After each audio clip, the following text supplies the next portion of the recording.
ஆ, கதகளு கதகளு நிஜமான கதகளு சுவையோடு சுகமாக உருவான கதகளு. குட்டி ஸ்டோரியோட ஒலி புத்தக பகுதியில் இன்னைக்கு நான் வாசிக்க போகிற நூல் அழகியும் அரக்கனும். இந்த புத்தகத்தை எழுதினவங்க யூமா வாசுகி. இந்த புத்தகத்தை வெளியிட்டது நியூ செஞ்சுரி புக் ஹவுஸ். இந்த உலகத்தில் பல்வேறு நாடுகளில் வேறு வேறு விதமாக கதைகள் சொல்லப்பட்டிருக்கும். அந்த மாதிரி நூற்றாண்டுகளாக சொல்லப்பட்ட கதைகளை தொகுத்து இந்த நூலில் தமிழில் எழுதியிருக்காங்க. The musicians of Bremen, beauty and the beast, the ugly duckling, snow white and rose, red little mermaid, the emperor's new cloth, the wild swans, இந்த மாதிரி பல கதைகளோட தமிழாக்கம்தான் இந்த நூல். இந்த தொகுப்பில் மொத்தம் 10 கதைகள் இருக்கு. அதிலிருந்து நம்ம ஒன்றொன்னா பார்க்கலாம். கதை 2, அழகியும் அரக்கனும். ஒரு வியாபாரி இருந்தான். அவன் பணக்காரன். தன் பொருட்களுடன் கப்பலில் பயணம் செய்வான். உலகம் முழுவதும் சுற்றி வந்து வியாபாரம் செய்வான். அவன் விற்கும் பட்டு துணிகளும் நகைகளும் வாசனை திரவியங்களும் நல்ல தரத்துடன் இருக்கும். அதனால் அவன் எங்கு சென்றாலும் அவன் பொருட்களுக்கு நல்ல வரவேற்பு இருந்தது. ஒரு நாள் கையில் இருந்த பணம் முழுவதற்கும் பொருட்கள் வாங்கினான் வியாபாரி. அவற்றை விற்பதற்காக கப்பலில் ஏற்றி சென்றான். இந்த பொருட்கள் முழுவதும் விற்று போனால் தான் பெரும் செல்வந்தனாகிவிடலாம் என்று கனவு கண்டு கொண்டிருந்தான் அவன். அப்படி பெரும் பணம் சேர்ந்து விட்டால் தன் 3 மகள்களையும் சிறந்த முறையில் திருமணம் செய்து கொடுக்க வேண்டும் என்பதுதான் அவனுடைய ஆசை. அப்போது திடீரென்று புயல் வீச தொடங்கியது. கடல் கொந்தளித்தது. வியாபாரி பயணம் செய்த கப்பல் அப்படியும் இப்படியும் சாய்ந்தாடியது. வியாபாரியும் அவன் நண்பர்களும் பயந்து அலறினார்கள். காப்பாத்துங்க, காப்பாத்துங்க என்று கூச்சலிட்டார்கள். நடுக்கடல்ல யார் வந்து உதவ முடியும்? கப்பல் கவிழ்ந்தது. வியாபாரிகளின் பொருட்களும் அவனது நண்பர்களின் பொருட்களும் கடலில் மூழ்கின. அதிர்ஷ்டவசமாக யாரும் இறந்து போகவில்லை. பாடுபட்டு நீந்தி கரை சேர்ந்தார்கள். பாவம் வியாபாரி திடீரென்று ஏழையாகிவிட்டான். வாழ்க்கை மீது நம்பிக்கையற்று எப்போதும் துயரத்துடன் இருந்தான். அவனது மூத்த 2 மகள்களும் அப்பாவிடம் ஆறுதலாக ஒரு வார்த்தையும் பேசவில்லை. ஆனால் கடைசி மகள் சுந்தரி எப்போதும் தன் அப்பாவின் அருகிலேயே இருந்தாள். அப்பாவுக்கு தைரியம் கொடுக்கும் விதமாக பேசினாள். அப்பாவை மிகவும் அன்புடன் கவனித்துக் கொண்டாள். தன் கடைசி மகள் கொடுத்த உற்சாகத்தால் வியாபாரிக்கு வாழ்க்கை மீது சற்று பிடிப்பு ஏற்பட்டது. மீண்டும் வியாபாரம் செய்து பணம் சம்பாதிக்க வேண்டும் என்று, தன் மகள்களை எக்குறையுமின்றி திருமணம் செய்து கொடுக்க வேண்டும் என்றும் உறுதி கொண்டான். அவன் நகரத்திலிருந்து தன் வீட்டையும் நிலத்தையும் விற்று கடன்களை அடைத்தான். தூரத்தில் இருந்த கிராமத்தில் சிறிய வீடு ஒன்று வாங்கி அதில் குடியேறினான். கப்பல் விபத்தால் அவன் திடீரென்று ஏழையாகிவிட்டான். என்றாலும் அவனிடம் கொஞ்சம் பணம் மிச்சம் இருந்தது. அதை கொண்டு பொருட்கள் வாங்கி மீண்டும் வியாபாரம் செய்ய முடிவெடுத்தான். மறுபடியும் கப்பல் தூரத்து நாடுகளுக்கு சென்று வியாபாரம் செய்ய வேண்டும் என்பதுதான் வியாபாரியின் எண்ணம். அவன் பயணத்திற்கு தயாரானான். புறப்படுவதற்கு முன் தன் 3 மகள்களுடனும் சேர்ந்து உணவருந்தினான். அப்போது அவன் தன் மகள்களை பார்த்து கேட்டான். என் அன்பான மகள்களே, நான் வெளிநாட்டுக்கு போய் வியாபாரம் பண்ண போறேன். வர்றதுக்கு ரொம்ப நாள் ஆகும். நான் வர நீங்க ஜாக்கிரதையா இருந்துக்கோங்க. திரும்பி வரும்போது உங்களுக்கு என்ன கொண்டு வரணும்? நீங்க விரும்புறது எதுனாலும் சொல்லுங்க, நான் வாங்கிட்டு வரேன். மூத்த மகள்கள் இருவரும் இந்த கேள்வியை கேட்டவுடன் மகிழ்ச்சி அடைந்தார்கள். அப்பாவின் பெரும் செல்வம் முழுவதும் கடலில் மூழ்கிவிட்டது என்பதை அவர்கள் மறந்துவிட்டார்கள். இப்போது அவரிடம் கொஞ்சம்தான் பணம் இருக்கிறது என்பதையும் நினைத்து கூட பார்க்கவில்லை. மூத்த மகள் கேட்டாள், எனக்கு வைரங்கள் பதித்த ஒரு கிரீடம் வேணும். அதை என்னோட தலையில அணிஞ்சுக்கிறதுக்கு ரொம்ப பொருத்தமா இருக்கணும். கிரீடம் அணிஞ்சுக்கிட்டா நான் ஒரு இளவரசி மாதிரி இருப்பேன்.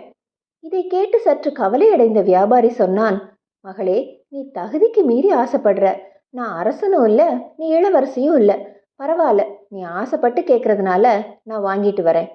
பிறகு 2வது மகள் கேட்டாள், அப்பா, எனக்கு விலை உயர்ந்த வைரங்கள் பதித்த செருப்புகள் வேணும். அந்த செருப்புகள் என் கால்களுக்கு சரியா பொருந்தணும். அதை நான் அணிஞ்சுக்கிட்ட தெருவில் நடப்பேன். என்னை பார்க்குறவங்க எல்லாரும், இவளோட செருப்பு கூட வைரத்தால் ஆயிருக்கே, அப்படின்னா இவ பெரிய பணக்காரியா தான் இருப்பா அப்படின்னு நினைப்பாங்க. இதை கேட்ட வியாபாரி வருத்தத்துடன் சொன்னார், மகளே, நாம் இப்போது ஏழைகளாகிவிட்டோம். கடைசியாக மீதமிருந்த பணத்தை கொண்டுதான் வியாபாரத்திற்கு புறப்படுகிறேன். இந்த நிலையிலும் நீ வைர செருப்புகள் கேட்கிறாய். உன் பொறுப்பற்ற தனத்தையும் வரட்டு கௌரவத்தையும் தான் இது காட்டுகிறது. சரி, இருந்தாலும் நீ ஆசைப்பட்டு கேட்குறல்ல, நான் வாங்கிட்டு வரேன். பிறகு கடைசி மகள் கேட்டாள், அப்பா, நீங்கள் பயணம் செஞ்சு நல்லபடியாக திரும்பி வந்தாலே எனக்கு அது போதும். வேற எதுவுமே வேணாம். உங்களோட அன்பும் உடல் நலமும் தான் எனக்கு இந்த உலகத்திலேயே விலை மதிக்க முடியாத சொத்து. தன் கடைசி மகளின் பேச்சை கேட்ட வியாபாரி மிகவும் மனம் நெகிழ்ந்து போனார். மிகுதியான அன்பால் அவன் கண்களில் நீர் நிறைந்தது. அவர் சொன்னார், என் மகளே, நான் உன்னை வாழ்த்துகிறேன். ஆயினும் உன் மூத்த சகோதரிகள் கேட்டதைப் போல நீயும் ஏதாச்சும் கேட்டிருக்கலாம். சொல், நான் திரும்பி வரும்போது உனக்கு என்ன கொண்டு வர வேண்டும்? கடைசி மகள் தன் தந்தையின் முகத்தை பார்த்தாள். சற்று நேரம் யோசித்தபடியே நின்றாள். தான் கேட்கும் பொருட்களை கொண்டு வருவதற்கு அப்பா எந்த வகையிலும் சிரமப்படக்கூடாது என்றுதான் யோசித்தாள். அப்படின்னா எனக்கு ஒரு ரோஜாப்பூ கொண்டு வாங்கப்பா. மகளே, உன் சகோதரிகள் இருவரும் மிகவும் விலையுயர்ந்த பொருட்களை கேட்டார்கள்.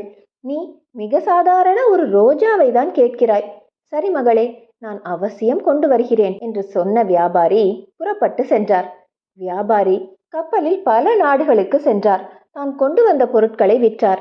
அவரிடம் நிறைய பணம் சேர்ந்தது. அதை கொண்டு மேலும் பொருட்களை வாங்கி விற்றார். வியாபாரம் வெற்றிகரமாக நடந்தது. பல மாதங்களுக்கு பிறகு வீடு திரும்ப தொடங்கினார். பெரிய நகரத்தில் மூத்த மகளுக்காக ஒரு வைர கிரீடம் வாங்கினார். இரண்டாவது மகள் கேட்ட வைர செருப்பு எங்கேயுமே கிடைக்கல. எனவே ஒரு பொற்கொலனிடம் தனது இரண்டாவது மகளின் பாத அளவை கொடுத்து வைர செருப்புகளை செய்து வாங்கினார். பிறகு கப்பல் பயணம் செய்து தன் நாட்டின் துறைமுகத்திற்கு வந்து இறங்கினார்.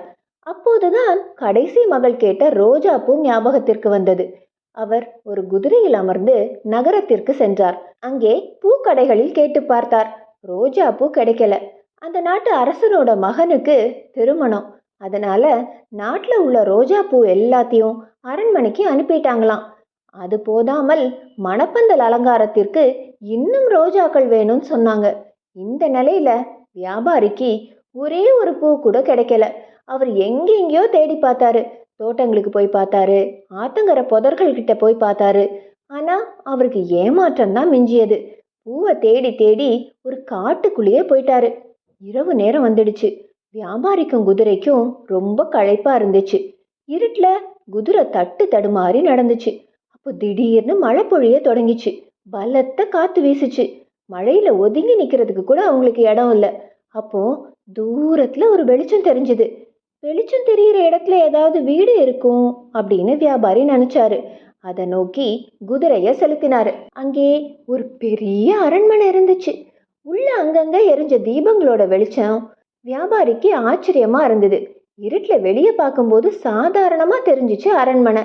ஆனா உட்பகுதி ரொம்ப அழகா இருந்தது. வாயில்கள்ல பட்டு திரைச்சீலைகள் தொங்கிச்சு. மூலைகள் அற்புதமான சிற்பங்களால ஆயிருந்தது. இனிய நறுமணம் கமழ்ந்தது. இங்க யாரும் இல்லையா என்று உரக்க கேட்டார் வியாபாரி. பதில் வரவில்லை. வெளியே கட்டப்பட்டிருந்த குதிரை கனைத்தது.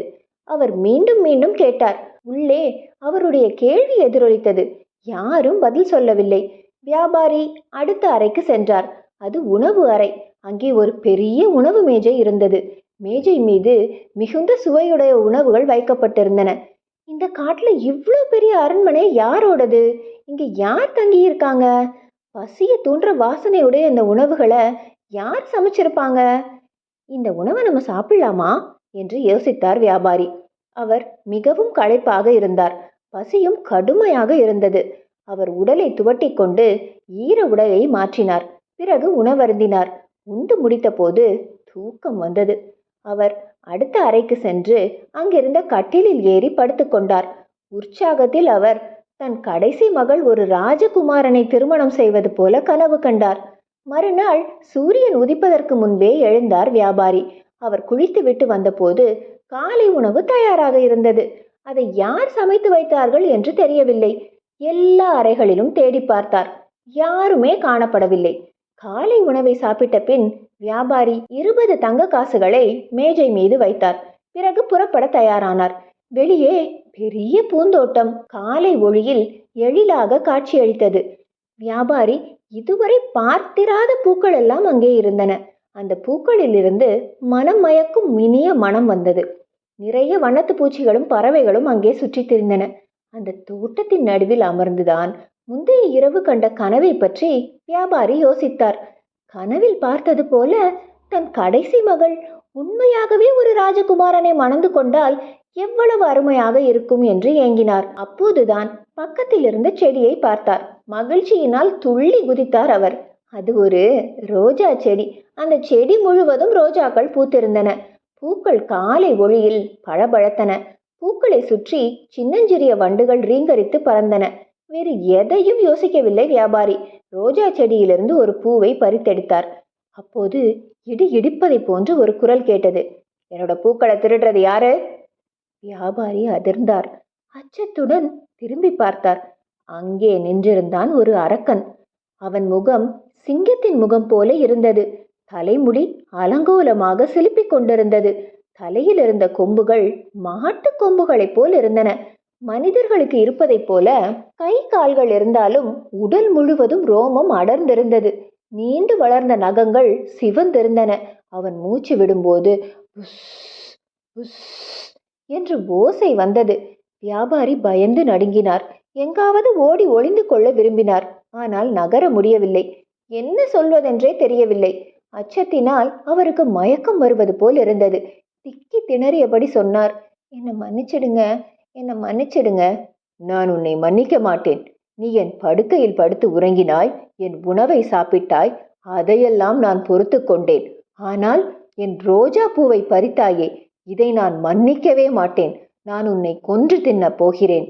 அரக்கனின் குரல் மலைகள் ஒன்றோடொன்று மோதிக்கொள்வதைப் போல பேரோசையாக இருந்தது. வியாபாரி அப்படியே நின்றார். அவரது கைகளும் கால்களும் தடதடவென்று ஆடின. மிகவும் தாழ்மையுடன் தயங்கி தயங்கி பேசினார். என்னை கொன்னுடாதீங்க. நான் உங்க அரண்மனையில தான் சாப்பிட்டேன், உறங்கினேன். அதுக்காக மேஜை மேல 20 தங்க காசுகளை வச்சுட்டு தான் வந்தேன். என்னோட கடைசி மகள் சுந்தரிக்காக தான் இந்த பூவை கூட பறிச்சேன். அரக்கன் இப்போது கொஞ்சம் அமைதியாக பேசினான். ஓ, அப்படியா? உனக்கு சுந்தரி என்று ஒரு மகள் இருக்கிறாளா? சரி, நீ இப்போது போகலாம். ஆனால் ஒரு நிபந்தனை. உன் மகள் சுந்தரியை என்னிடம் கொண்டு வந்து விட்டுவிட வேண்டும். என்ன, சம்மதமா? அங்கிருந்து தப்பித்தால் போதும் என்றிருந்தது வியாபாரிக்கு. அவர் அவசர அவசரமாக, சரி சரி, அப்படியே பண்றேன். என் மகள் சுந்தரிய அழைச்சு வந்து உங்ககிட்ட ஒப்படைக்கிறேன் என்றார். நான் உன்னை நம்பி இப்போது போக விடுகிறேன். என்னை ஏமாற்ற நினைத்தாயோ, நீ எங்கிருந்தாலும் தேடி வந்து உன்னை கொன்று விடுவேன். சரி, போய் உன் மகளுடன் வா என்று அரக்கன் எச்சரித்தான். வியாபாரி தன் குதிரையில் ஏறி அதிவேகமாக தன் வீட்டிற்கு சென்றார். அவர் வருகைக்காக வீட்டில் 3 மகள்களும் காத்திருந்தனர். அவர் தன் பையை திறந்து மூத்த மகள் கேட்ட வைர கிரீடத்தை எடுத்து கொடுத்தார். 2வது மகளுக்கு வைர செருப்புகளை கொடுத்தார். பிறகு மிகவும் துயரத்துடன் கடைசி மகள் சுந்தரியிடம் ஒரு ரோஜா பூவை கொடுத்தார். மூத்த மகள்கள் இருவரும் தங்களுக்கு கிடைத்த பரிசு பொருட்களை பார்த்து மிகவும் மகிழ்ச்சி அடைந்தார்கள். அதை பக்கத்து வீடுகளில் வசிப்பவர்களிடம் காட்டுவதற்காக வெளியே சென்றார்கள். ஆனால் கடைசி மகள் சுந்தரி தந்தையின் துயரமான முகத்தை பார்த்து கொண்டிருந்தாள். பக்கத்தில் வந்து, அப்பா, ஏன் கவலையா இருக்கீங்க? உடம்புக்கு எதுவும் முடியலையா? இல்லைன்னா வேற ஏதாவது பிரச்சனையா? எதுனாலும் என்கிட்ட சொல்லுங்கப்பா என்றாள். அவள் வார்த்தைகளை கேட்டதும் வியாபாரி அழத் தொடங்கினார். மீண்டும் மீண்டும் வற்புறுத்தியதால் நடந்ததையெல்லாம் விளக்கமாக சொன்னார். அதை கேட்டு சுந்தரி மிகவும் பயந்தாள். அந்த அரக்கனின் உருவத்தை கற்பனை செய்து பார்த்தாள். அச்சத்தால் உடம்பு சிலிர்த்தது. ஆயினும் தந்தையிடம் தன் பயத்தை காட்டிக்கொள்ளாமல் தைரியமாக பேசினாள். அப்பா, நான் அந்த அரக்கன் கிட்ட சொல்றேன். என்னை அங்க கொண்டு போய் விடுங்க. எது வந்தாலும் நான் சமாளிச்சுக்கிறேன். நான் அங்க போலன்னா அந்த அரக்கன் நம்ம எல்லாரையும் கொன்னுடுவான். வியாபாரி அழுது கொண்டே சொன்னார். என் செல்ல மகளே, என் உயிர் போனாலும் பரவாயில்லை. நான் உன்னை அரக்கனிடம் அழைத்து போக மாட்டேன். அவன் உன்னை கொன்று விடுவான். அவனிடம் உன்னை பலி கொடுப்பதற்கு என்னால் முடியாது. நான் சொல்றதை கேளுங்கப்பா. தான் ஏமாற்றப்பட்டு விட்டோம் என்று அந்த அரக்கன் நினைத்தா நம்ம எல்லாரையும் தின்றுவான். நீங்க எதற்கும் பயப்படாதீங்க. என்னை அரக்கன் கிட்ட கொண்டு போய் விடுங்க. அவள் சொல்வதை கேட்பதை தவிர வேறு வழியில்லை வியாபாரிக்கு.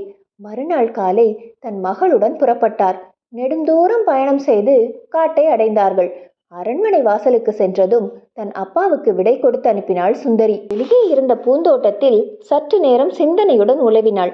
பிறகு அரண்மனைக்கு உள்ளே சென்றாள். அரண்மனையின் அழகு அவளை பிரமிக்க வைத்தது. அறைகள் தூய்மையாகவும் அழகும் நிறைந்திருந்தன. மனதிற்கு இதமான நறுமணம் கமழ்ந்தது. உணவு மேஜையில் சுவையான உணவுகள் வைக்கப்பட்டிருந்தன. அப்போது ஜன்னலில் வந்து அமர்ந்த கிளி, "அஞ்சாதே சுந்தரி, அரக்கன் மிகவும் நல்லவன்" என்று சொல்லி பறந்தது. பிறகு 2 சிட்டுக்குருவிகள் வந்தது. "கவலைப்படாதே சுந்தரி, அரக்கன் மிகவும் நல்லவன்" என்று சொல்லி பறந்தன. பூக்குடுவையில் வைக்கப்பட்டிருக்கும் ரோஜா பூக்களிடமிருந்து ஏதோ ஓசை வருவது போல தோன்றியது. சுந்தரி பூக்களிடம் குனிந்து காது கொடுத்து கேட்டாள். ரோஜா பூக்கள் முணுமுணுத்தன. "அஞ்சாதே சுந்தரி, அரக்கன் மிகவும் நல்லவன்." பறவைகளும் பூக்களும் சொன்னதை கேட்டு சுந்தரி சற்று தைரியமாக இருந்தாள். திடீரென்று அவள் பின்னால் ஒரு உருமல் சத்தம் கேட்டது. "பெண்ணே, நலமாக இருக்கிறாயா? இந்த இடம் உனக்கு பிடித்திருக்கிறதா?" அரக்கன்தான் சுந்தரியின் பின்னால் இருந்து பேசினான். அவள் திடுக்கிட்டு திரும்பி பார்த்தாள். எவ்வளவுதான் தைரியமாக இருந்தாலும் அரக்கனை நேரில் பார்த்தவுடன் பெரும் பீதி ஏற்பட்டது. அவள் தலை குனிந்தாள். ஒரு மூலையில் சுவரோடு சுவராக ஒதுங்கி நின்றாள்.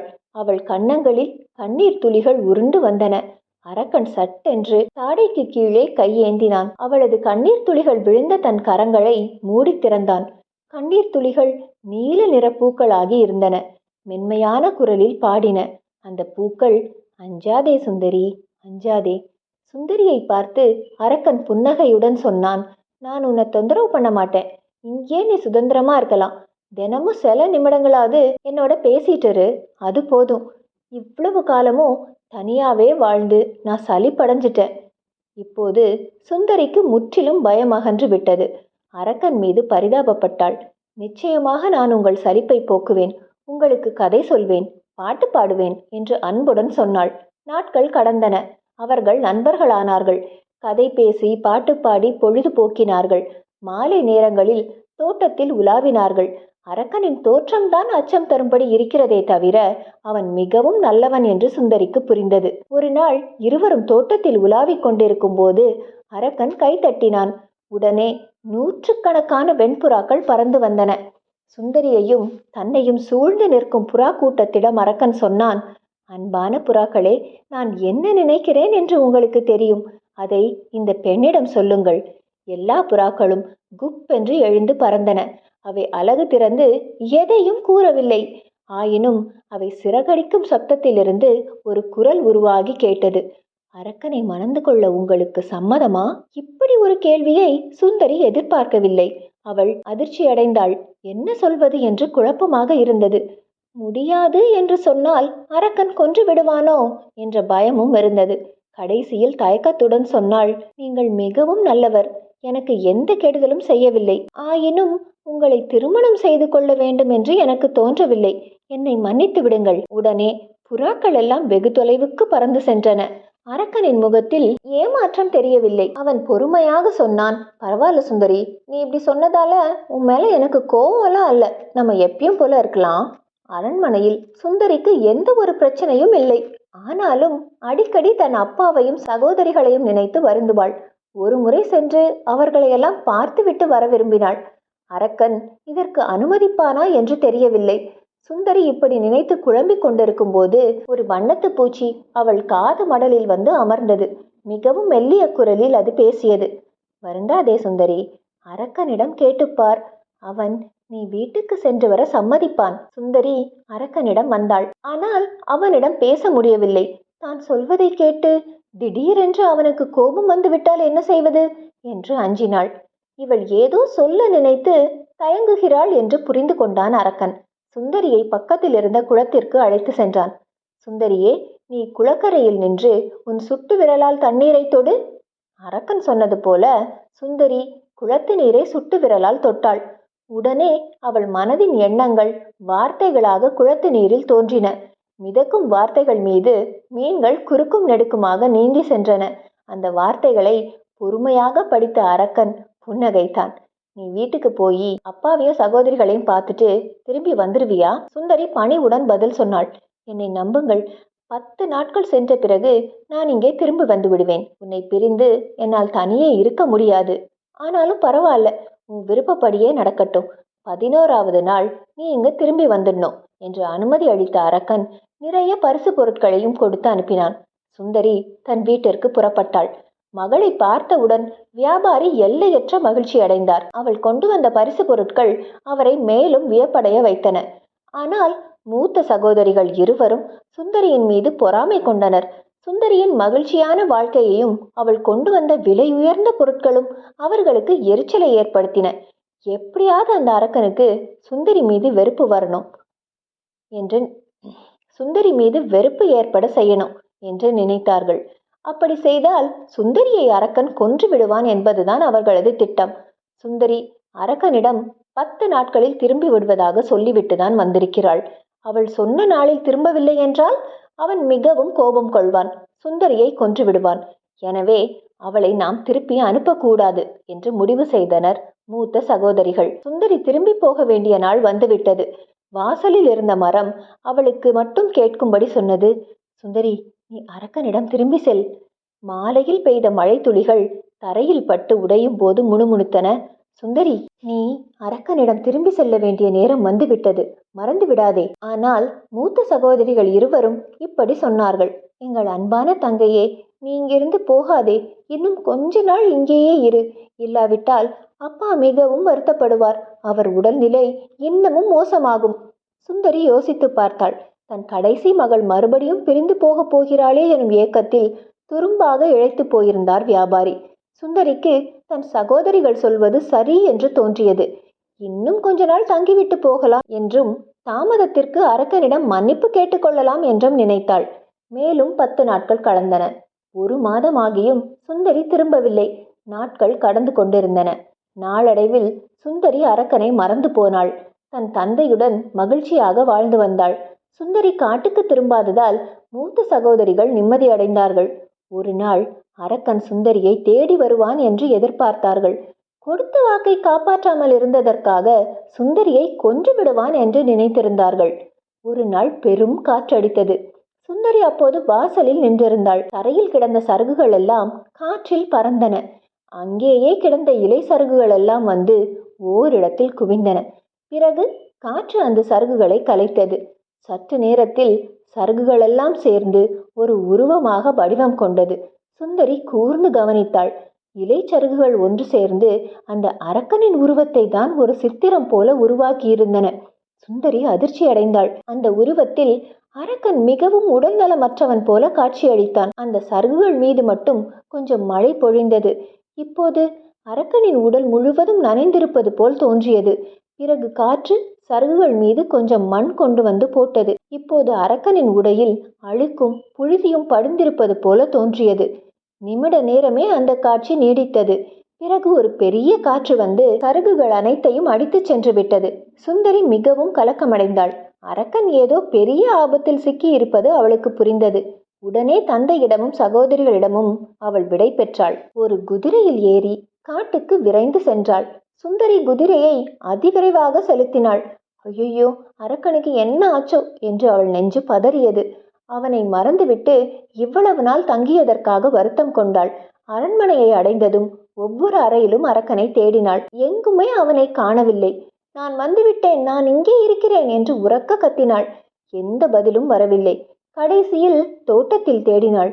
அங்கே ரோஜா செடியின் கீழே விழுந்து கிடந்தான் அரக்கன். அவன் உடல் முழுவதும் நனைந்திருந்தது. உடையெல்லாம் அழுக்கும் மண்ணும் அப்பி இருந்தது. அசைவற்று அப்படியே கிடந்தான். மிகவும் மெலிதாக சுவாசம் வந்து கொண்டிருந்தது. சுந்தரி துக்கம் தாழாமல் கதறி அழுதாள். என் அன்பான நண்பரே, என்னை மன்னித்து விடுங்கள். நான் திரும்பி வந்து விட்டேன். கண் திறந்து என்னை பாருங்கள். அரக்கனிடம் எந்த அசைவும் ஏற்படவில்லை. அவள் அரக்கனின் உடல் மீது விழுந்து அழுதாள். தயவு செஞ்சு இருந்துராதீங்க, நான் இதோ வந்துட்டேன். அரக்கன் மெதுவாக கண் திறந்து பார்த்தான். அவன் பேசினான். முனங்களைப் போல மெலிந்து ஒலித்தது அவனது குரல். நீ எதற்காக திரும்பி வந்தாய் சுந்தரி? நீ போய்விடு. நான் ஒரு அரக்கன், கொடூரமானவன். நீயே மிகவும் நல்லவள். உன்னை விரும்ப எனக்கு தகுதியில்லை. நீ போய்விடு. இல்லை, நான் போக மாட்டேன். உங்களை நான் மிகவும் விரும்புகிறேன். அதனால தான் திரும்பி வந்தேன். உங்கள் உருவம் எப்படி இருந்தாலும் பரவாயில்ல. உங்களோட இதயம் அன்பால் நிறைஞ்சிருக்கு. எனக்கு இதுதான் முக்கியம் என்று சுந்தரி அரக்கனின் முரட்டு கரத்தில் முத்தமிட்டாள். அடுத்த நொடியே மரங்களிலிருந்து பூக்கள் உதிர்ந்தன. பறவைகள் பறந்து உயர்ந்தன. இளம் காற்று வீசியது. அந்த அரக்கன் மிக அழகான ஒரு ராஜகுமாரனாக மாறினான். சுந்தரி மலைத்து போய் அப்படியே நின்றுவிட்டாள். என்ன நடந்து கொண்டிருக்கிறது என்றே புரியவில்லை. கண் இமைக்காமல் அந்த ராஜகுமாரனையே பார்த்து கொண்டிருந்தாள். ராஜகுமாரன் பேசினான். அவன் குரல் இனிமையாகவும் கம்பீரமாகவும் இருந்தது. என் அன்பான சுந்தரி, நான் உண்மையில் ஒரு ராஜகுமாரன்தான். ஒரு மந்திரவாதிக்கும் எனக்குமான சண்டையில் அவன் என்னை அரக்கனாக மாற்றிவிட்டான். இந்த உருவத்துடன் நான் பல காலம் அலைந்து கொண்டிருந்தேன். என் மீது இரக்கம் கொண்ட ஒரு தேவதை எனக்கு ஒரு வரம் கொடுத்தாள். யாராவது ஒரு பெண் என்னை மனப்பூர்வமாக விரும்பும்போது என் பழைய உருவம் எனக்கு மீண்டும் கிடைக்கும் என்றும், அதே நேரம் எங்கிருந்தாலும் அந்த கொடிய மந்திரவாதி இறந்து விடுவான் என்றும் சொல்லியிருந்தாள். நீ இப்போது என்னை அன்புடன் தொட்டதால் நான் மீண்டும் ராஜகுமாரனாகிவிட்டேன். இப்போது அந்த மந்திரவாதியும் இறந்திருப்பான். சுந்தரி மிகுந்த மன நிறைவும் மகிழ்ச்சியும் அடைந்தாள். உண்மையான அன்புதான் இந்த உலகத்திலேயே மிகவும் வலிமையானது, உயர்ந்தது என்று அவளுக்கு புரிந்தது. ராஜகுமாரனே, சுந்தரியின் மூத்த சகோதரிகளை சிறப்பாக மணம் செய்து கொடுத்தான். பிறகு சுந்தரியை மணந்து கொண்டான். சுந்தரி தன் தந்தையுடனும் ராஜகுமாரனுடனும் வெகுகால மகிழ்ச்சியாக வாழ்ந்தாள். இந்த தொகுப்புல வர மீதி கதைகளை நம்ம நாளைக்கு பார்க்கலாம். நியூ செஞ்சுரி புக் ஹவுஸ் வெளியிட்ட இந்த புத்தகத்தை நீங்க அச்சு வடிவில் வாங்கணும்னா அதற்கான லிங்கை நாங்கள் டிஸ்கிரிப்ஷன்ல கொடுத்துருக்கோம்.